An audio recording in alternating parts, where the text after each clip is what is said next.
नमस्कार दोस्तों, मैं हरीश यादव स्वागत करता हूं मेरे YouTube चैनल पर आप सभी किसान दोस्तों का। आज मैं आया हूं कटनी डिस्ट्रिक्ट के बिजराहोगढ़ ब्लॉक में पिपरा गांव है, जहां पर इरशाद सर का फार्म है जिन्होंने बकरियां पालना शुरू किया हुआ है।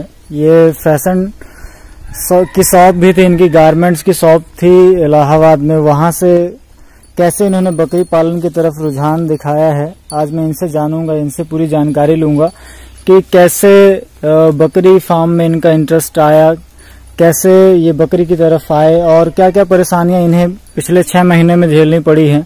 इन सारी चीजों के बारे में डिटेल से जानूंगा। तो सर, स्वागत है मेरे यूट्यूब चैनल पर आपका।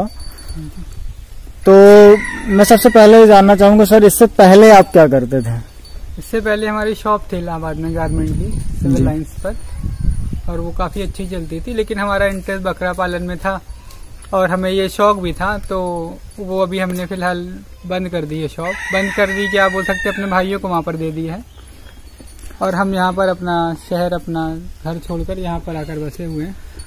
तो सर, क्या ऐसा देखा आपने कि बकरी पालन में ऐसा क्या दिखा आपको को, और दूसरा जो आपका नॉर्मली बिजनेस था उसको छोड़कर आपने बकरी पालन करना शुरू किया? बिजनेस में देखिए, हम लोग करते हैं, हम लोग को हर साल माल लाना है, कस्टमर ढूंढने हैं, बिका नहीं बिका, खराब हुए माल, इसमें आपका वन टाइम इन्वेस्टमेंट है। इसमें हमारी ये थिंकिंग थी, एक बार हमने चलिए पैसा लगा दिए, बकरी हम ले आए 10, 20, 25 जितना भी जिसका बजट होता है, फिर हमें वो प्रोडक्शन मिलता जाएगा। तो हमारी लागत एक ही बार लगनी है और टर्नओवर भी साल में अच्छा खासा मिल जाता है। कस्टमर का वेट भी नहीं करना पड़ता, क्योंकि त्योहारों पर तो सभी जानते हैं किस तरह से क्या रेट है, कैसे बिकते हैं। जी सर। तो हमको शौक भी था, तो इसलिए ये आपका शौक भी था। और सबसे पहला मेरा क्वेश्चन ये है सर कि इतना दूर आने का मकसद क्या था? मतलब जैसे आपने बताया कि हम इलाहाबाद से हैं, तो इतना दूर आके कैसे, मतलब जैसे कि हमारे यहाँ पर जो लोकल क्षेत्र में पाई जाने वाली नस्ल है, जो लोकल ब्रीड है, उसका पालन करके देखें और फिर आपने सिरोही बकरियों का पालन करना शुरू किया। तो इसका और इतने दूर आने का मकसद थोड़ा मुझे बताएं इसमें। एक तो यहाँ का क्लाइमेट अच्छा है और हमारा सिटी में घर था, तो हमको यहाँ पर तो रिलेटिव हमारे थे जी, तो हमको यहाँ पर जमीन सस्ती मिल गई है सिटी के कंपैरिजन में, क्योंकि ये काम सिटी में तो हो नहीं सकता है। जी। और यहाँ का क्लाइमेट भी अच्छा है। गर्मियाँ वहाँ पर क्योंकि ज्यादा पड़ती हैं, तो उसके हिसाब से यहाँ थोड़ी हरियाली है, चराने वराने की जगह मिल जाती है, और गाँव से रिलेटेड है, तो हमको फिर चारे वगैरह और दाने वगैरह भी यहाँ पर सस्ते मिल जाते हैं। जी। तो सर, सेट जो आपने बनाया हुआ है, जैसे कि मैं सर का सेट देख रहा हूँ, सर क्या कीमत आई है और इसमें और कौन कौन सी चीजें हम ऐड कर सकते हैं, थोड़ा सा इसके बारे में मुझे बताएं। हाँ, ये तो क्योंकि हमने पहले बार किया है, नया नया एक्सपीरियंस था, तो ये तो हमारा एक तरह से बोल देंगे लॉस हो गया इसमें। ये हमको फिर से भी बनवाना है। तो मैं आप लोगों को ये राय दूंगा, अगर कभी भी कोई नया काम शुरू करता है तो आप इसका यूज नहीं करें, क्योंकि हमने बैम्बू का और टीन का यूज किया है। जिसकी जगह मेरा ये राय लगेगा आप लोगों को कि आप इस पर दीवार खड़ी करके एंगल का यूज करें। सर, थोड़ा सा अंदर देखते हैं, इसमें विजिट करते हैं। ये तो हमने क्योंकि किसी के राय लिए बिना अपने मन से ही बनाया था, सस्ते की चक्कर में। तो हमारा सस्ते में ले लिया 50 से 60 हजार हमारा लग ही गया। उतने में मैं दीवार खड़ी करके इसमें एंगल लगा सकता था। बाल भी हमारे देखिए ठीक नहीं है, टेढ़े वेढ़े भी हो गए अपने वक्त के साथ, हिलते डुलते हवा के साथ। तो मैं ये सजेस्ट करूंगा, कोई भी हमारा नया भाई अगर बकरी पालन करना चाहता है तो आप पक्की दीवारें उठाएं, एंगल या पाइप का यूज करें, और शेड भी, मतलब छत भी आप एंगल पर सीमेंट की ही डालें। आपको बजट में ज्यादा अंतर तो नहीं आएगा, 10-5 हजार का ही फर्क आएगा, लेकिन वो आपका टिकाऊ होगा और वो ज्यादा चलेगा आपका। सर, तो जैसे आप मध्य प्रदेश में कटनी डिस्ट्रिक्ट में हैं, तो यहाँ पर आपने कौन कौन सी नस्लों का पालन देखा है? फिर आपने सिरोही का रुझान दिखाया, सिरोही का ही चयन कैसे किया आपने? नहीं, वैसे तो हमने YouTube काफी देखते थे, उसी से थोड़ा सा इंस्पायर्ड होकर किया है। खासकर आपका चैनल हमने देखा है हरीश यादव से। जी।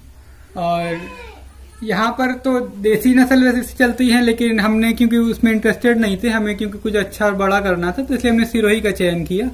और अभी स्टार्ट तो इससे किया है, थोड़ा सा हमारा और हो जाएगा तो आगे फिर और 1-2 नस्ल इसमें डालने का इरादा है, जैसे कि सोजत या तोतापरी, या और भी जो समझ में आएगी। सर, तो आप जैसे खरीद तो लेते हैं, पालन भी करते हैं सभी लोग, और इसमें फिर जैसे बेचने की बात आ जाती है, तो कोई भी किसान है जो बकरी पालन करना चाहते तो उसका माल सेल कहाँ पे करे वो सबसे बात। आजकल देखिए इंटरनेट का जमाना है, आप यूट्यूब पर भी डाल सकते हैं, उस पर भी बायर भी आपको मिल जाते हैं, सेलर भी मिल जाते हैं, आप खरीदना चाहें तो भी मिल जाते हैं जी। और नहीं तो आपको ज्यादा परेशान होने की जरूरत ही नहीं है। बकरा ईद के समय आपकी खुद ही इतनी डिमांड होती है कि आपको वहां जाने की जरूरत ही नहीं पड़ेगी, वो आप बकरा ईद पर ही सारे माल आपके निकल सकते हैं जी।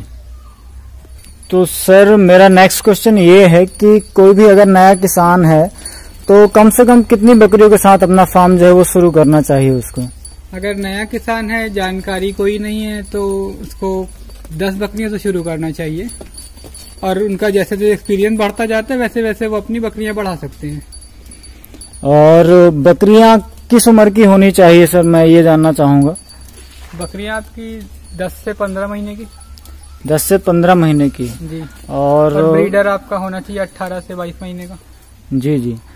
तो एक अगर जो फार्म शुरू करना चाहते हैं, बहुत सारे किसानों के मेरे पास क्वेश्चन रहते हैं कि बच्चों की कीमत कम होने के कारण बहुत सारे लोग क्या करते हैं, बच्चों के साथ अपना फार्म शुरू करना चाहते हैं। तो थोड़ा सा इन दोनों बातों पर मुझे थोड़ा सा बताइए कि आप ने बकरियों के साथ क्यों गए, क्योंकि अगर आपको भी आप मार्केट में देखा होगा आपने भी तो 4000 5000 के बच्चे मिल रहे होंगे, परंतु फिर वही बचाने के लिए कि हमारा जो अभी हम बच्चे खरीदेंगे तो 4000 5000 हमारे जाएंगे जी। तो हमारा थोड़ा समय लग जाएगा। अगर हम बकरियां लाते हैं जी तो हमको 4 महीने बाद हमको वो प्रोडक्शन देने लगेंगी, तो वो जो हम बच्चे 4000 के खरीदने वो हमारा 4000 बच जाएगा जी। तो सर इनको खाने में वगैरह खाने में क्या क्या देते हैं, क्या फीड इनकी मेंटेन करके रखते हैं आप, है ना, इसके बारे में थोड़ा सा बताइए मुझे। खाने में इनको हम देते हैं भूसा, चने का देते हैं, मसूर का, गेहूं के भूसे में सानी बनाकर दे देते हैं जी जी। क्योंकि अब हम यहाँ घर छोड़कर आए हैं तो इसलिए खास करके हैं कि पहाड़ी इलाका है, यहाँ चरने की अच्छी खासी जगह है, तो इनको एक टाइम हम चरने के लिए भेज देते हैं, दूसरी टाइम जी। और सुबह में इनको दाना और वो देते हैं भूसा। और कितने देर के लिए सर फ्री करके रखते हैं इनको बकरियों को? बकरियों को हम सुबह होते ही खोल देते हैं, सुबह होते ही इनको भूसा वूसा यहीं डालकर इनकी फीडिंग ट्रे बाहर करके वो डाल देते हैं। और कितने घंटे के लिए चरने के लिए जाती हैं सर? ये चरने के लिए दूसरी टाइम में जाती हैं, 1 बजे जाती हैं, 5 बजे तक चली जाती हैं अभी जैसा कि। सर कितना महीना हो गया आपको बकरी पालन में आए हुए? ये हमको 6 महीना होने को है। 6 महीने में कौन कौन से परेशानियां जो बेसिक रूप से आपको देखने मिली हैं बकरियों में, कि मान के चलिए क्लाइमेट चेंज की वजह से या बारिश का भी सामना किया बकरियों ने उस टाइम पर, तो इसमें क्या क्या समस्याएं आपको देखने मिली? बारिश में तो खास समस्या होती है, क्योंकि अभी नया था, इतना एक्सपीरियंस भी नहीं था और जगह का भी इतना प्रॉपर यूज नहीं कर पाए थे, क्या ऐसी चीजें कहाँ पर बनानी चाहिए, तो बारिश में तो दिक्कत हुई थी। और एक मेन दिक्कत जो हुई है वो वर्कर की वजह से, क्योंकि अभी नया था तो हमें आदमी भी कोई नहीं मिल रहा था जी, तो खुद से ही करना पड़ा, क्योंकि वो हमारा पैसा लगा था, छोड़कर तो जा नहीं सकते थे जी। तो आदमी आते हैं जाते हैं, तो आप उनके ऊपर डिपेंड नहीं हो सकते। अगर आप ये काम करते हैं तो उनके भरोसे मत करिए, आप अपना माइंड बना लीजिए कि हमको उसकी लेडी भी उठानी पड़ेगी, हमको भूसा भी छानी भी बनानी पड़ेगी और हमको उनको नहलाना भी पड़ेगा। गर्मियों में हमने अपने हाथ से खुद नहलाया है, पाइप लगा लेते थे, नहलाते थे। लेडी उसमें फीडिंग ट्रे में कभी कभी चल के कर देते, अपने हाथ से हमको साफ भी करनी पड़ती थी जी। आदमी नहीं आया है, कुछ है गंदगी तो वो भी करनी पड़ती है। तो इन सारी चीजों को ध्यान में रखते हुए सर क्या मार्जिन आपने सेट किया हुआ है कि मान के चलिए अगर मैं एक चीज आपसे ये पूछना चाहता हूँ कि जैसे कोई भी आदमी अगर अपना बिजनेस शुरू करना चाहता है तो वो एक कैलकुलेशन खुद लगाता है कि यार मुझे इतने बकरियां पालने पर, है ना, इतना खर्च करना पड़ेगा तो मुझे इतने दिन बाद इतना प्रॉफिट मिलेगा। एक जो अपना एक सर्वे रहता है, एक कैलकुलेशन रहता है, और उसका फिर प्रैक्टिकल अनुभव करने पर, आप तो 6 महीने से पालन कर रहे हैं बकरियों का, तो कितना डिफरेंस उस चीजों में आपको समझ में आता है कि क्या समस्याएं आती हैं, इसके बारे में थोड़ा सा मुझे बताएं। ये तो देखिए पहले तो पेशेंस का काम है जी। इसमें आपकी इनकम आती नहीं है तो आपको पैसा उतना बैकअप में रखना पड़ता है कि कम से कम 1 साल आप उनको भी खिला सकें। और अगर आप अपने जैसे कि घर में हैं, आपको वहाँ मिलता है तो ठीक है। जैसे कि हम आए हैं दूसरी जगह, अपना शहर अपना घर छोड़कर, तो हमको अपना भी खर्चा चलाना है, आदमी का भी देना है जो काम पर रहता है, इनका भी खर्चा निकालना है। तो आपको ये सारी बातें ध्यान में रख के स्टार्ट करना पड़ेगा कि आपको कितना खर्चा आएगा, क्योंकि इसमें तुरंत आपको रिटर्न तो मिलता नहीं है। जब बकरियां बच्चे देंगी, वो बड़े होंगे, तब आप उनको बेचेंगे, तब आपकी इनकम आना शुरू होती है। तो आपको सारे खर्चों के बाद भी आपको साल भर का खर्चा अपनी जेब में रखना पड़ता है। तो सर ये जो आपने बताया कि 20 बकरियां आपने लाई है ना जी, तो 20 बकरियों में कितना खर्चा लगा सर? क्या कॉस्ट आपकी निकल कर आई उस टाइम पर? और इन बकरियों के लिए 20 बकरियों को बनाने में, शेड बनाने में कितना खर्च लगा? ये शेड तो हमने क्योंकि बैम्बू और टीन का बनाया है तो ये तो शेड तो हमको ज्यादा महंगा नहीं पड़ा, लेकिन ये इतना अच्छा भी नहीं है। इसी प्राइस में आप 60-70 में ही आप सीमेंट की चादर और एंगल और पाइप का यूज करके कम से कम ये 20 बाई 30 का शेड इतना आपका तैयार हो जाएगा जी, ये 60 से 70 हजार में। और सर बकरियों की कीमत क्या पड़ी होगी आपकी? बकरियां किस रेट पे पड़ी हैं आपको? ये बकरियां हमको पड़ी थी 10.5 हजार की एक जी जी, और ये करीब 2.25 लाख तक का हमारा माल था ये जी, जिसमें एक ब्रीडर था हमारा जी, और ये करीब 19-20 बकरियां थी ये। तो सर इनको 6 महीने से पालने में लगभग कितना खर्च आपको लग गया होगा? कितना फीडिंग कॉस्ट वगैरह निकल कर आई होगी कि मतलब आप एक अंदाजा बता दीजिए ताकि फीडिंग जो कॉस्ट अब ले लीजिए, एक दिन में इनके दाने वाने का 50 रुपए निकाल दीजिए सब पर, एक पाव के हिसाब से। सभी पर 50 रुपए? नहीं, टोटल पर, मतलब हाँ टोटल बकरियों पर 50, यानी कि 3 से 4 किलो का अगर आप मान लीजिए 15 रुपए किलो की दवाइयाँ 16 रुपए किलो मिलती है उसके हिसाब से जी जी, 50 से 60 रुपए का इनका एक दिन का भी तो दाना लग जाता है एक पाव के हिसाब से। जी, और भूसा उसा तो हमने स्टॉक कर लिया था, तो वो भी भूसा अगर भी कैलकुलेशन निकालेंगे वो भी 3 रुपए 2 रुपए एक बकरे पर वो निकलेगी। मतलब एक बकरे पर अगर आप डेली की अगर कॉस्ट निकालेंगे तो 4 से 5 रुपए आती है।